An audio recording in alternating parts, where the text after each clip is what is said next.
Currently conducting interviews to fill the looming vacancy of the NLC Chairperson. 5 candidates have been shortlisted. One is a former ANC MP, Judy Hermans. She was quizzed on whether she would act in an impartial manner in the job if she were appointed. I don't hold any political position at this time. I am still a member of the ANC, as all of us are members of political parties, but I don't hold any leadership position anywhere. So I'm hoping that I will be considered to be impartial and not trying to change or to subvert what is good for the NLC.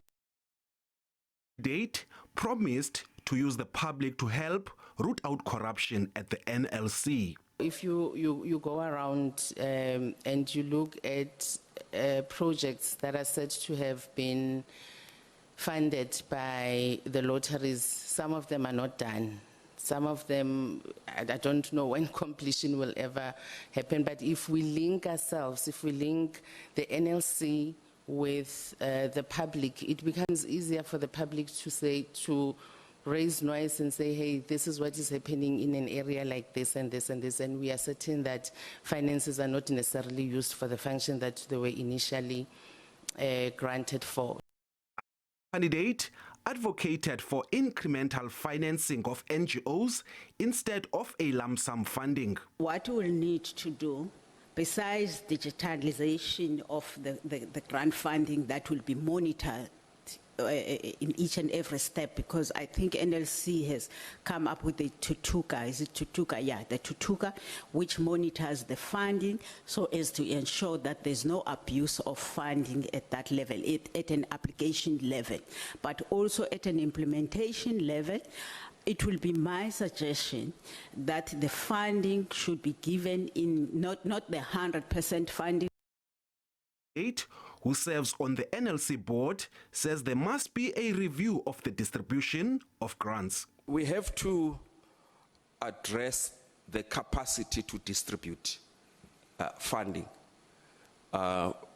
whether that is efficiency of the staff that is responsible for distributing grants and availability of people. You see, the grants are distributed through the distribution agencies. And those distribution agencies must be appointed by government, by the minister. And sometimes those appointment processes, when they are delayed, as it has been the case in the recent past, you have a delay in getting those grants going. So I think that entire system needs to be relooked. Another candidate is the chairperson of the National Lotteries Participant Trust, which aims to protect distribution funds and ensure that the board is not involved in the operations of the NLC.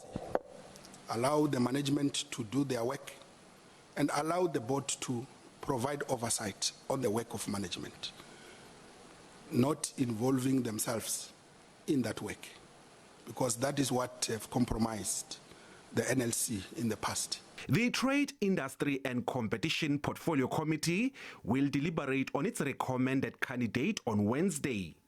Ulelani Philip, SABC News, Parliament.